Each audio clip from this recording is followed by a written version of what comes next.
So, welcome back. We're really coming down the home stretch here. We're on week number 3, part 6, the final part of this week's lecture series. And we'll begin the conversation by talking about goodness of fit, which is really referring to the goodness of fit between the parent's temperament and the child's temperament. So, negative emotionality is really most influenced by parenting style. So, we know that irritable infants become angry 2-year-olds if mother are angry and punitive in relationship to that child's negative emotion that they're demonstrating. So, parents really need to adapt to a child's temperament. So, that bad fit between a parent's child or a parent's temperament and a child's temperament can really lead to behavior problems down the road.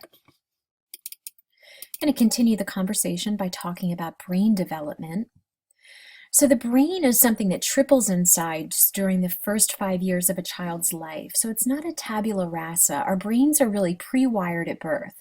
So a brain is activated to grow largely through social interaction. Babies are born with reflexes like crying, sensing, basic signals that gets parents to pay attention and interact. So social interaction is really of primary importance here. Physical touch is something that regulates hormones. Parent interactions help shape emotions. Babies engage parents by smiling and cooing, and tremendous brain development continues after birth. So continuing our conversation about parenting birth to 2 years, talk about sleeping. Just to summarize, newborns sleep in between 6 to 18 hours a day, spend 50% of their time in that REM or rapid eye movement sleep, and they sleep longer as they get older, not waking as frequently to feed. A bedtime routine typically occurs or begins at about 6 weeks, not for all parents. This sort of sets an internal clock. Babies who go to bed while awake fall asleep faster, wake up less, and sleep 1 hour longer. Co-sleeping is practiced in many places.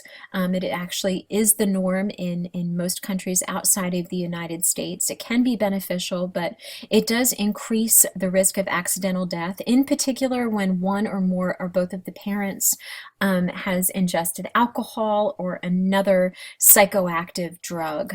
So important takeaway from this slide, if you're going to practice co-sleeping, definitely want to make sure that there's no drug taking of illicit drugs that would cause somebody to become sleepy or unaware of body movements, and that includes alcohol.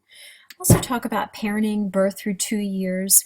Crying is naturally something that takes place. Newborns cry for approximately 2 hours a day, and it's usually used to physiological discomfort. By 3 to 4 months, crying is reduced to 1 hour a day. So a quick response in those early months can result in reduced crying in later months. So slow to no response in early months can result in increased crying in later months. Again, this is based on data and research here.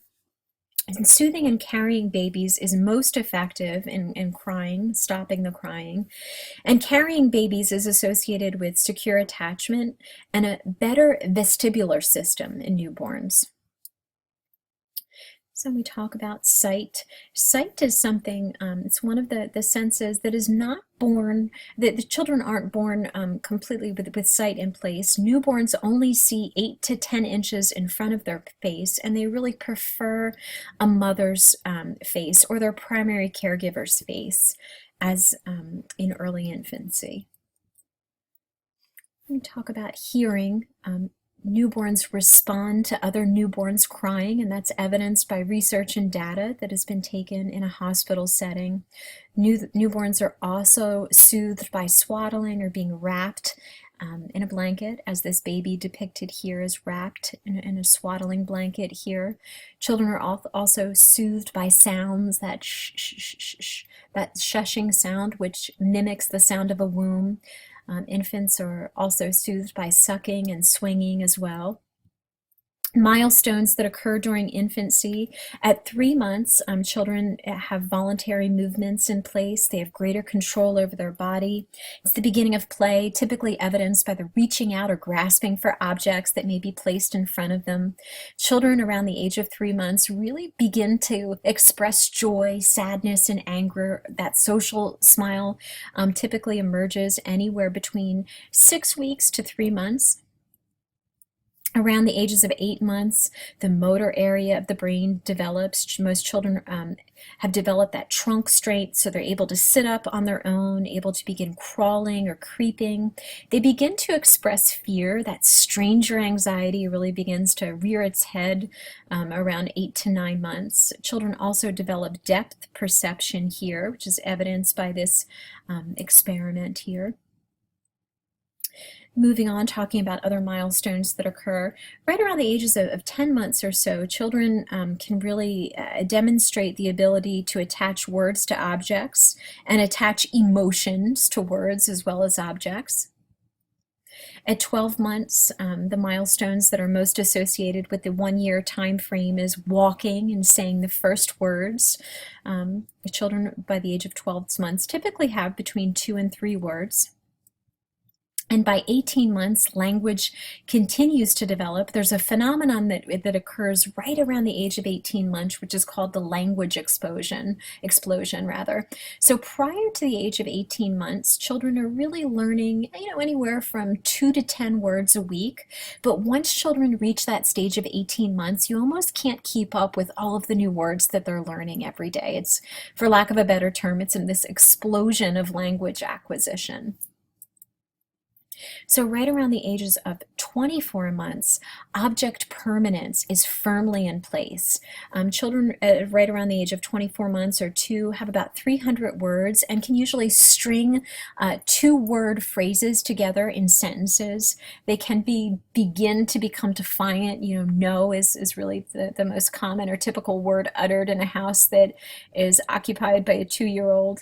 And children, hopefully by the age of 2, begin to learn how to self-soothe through transitional objects. And we see here a picture of Linus from the Peanuts that has his little blanket here, one of the most famous transitional objects or representations of.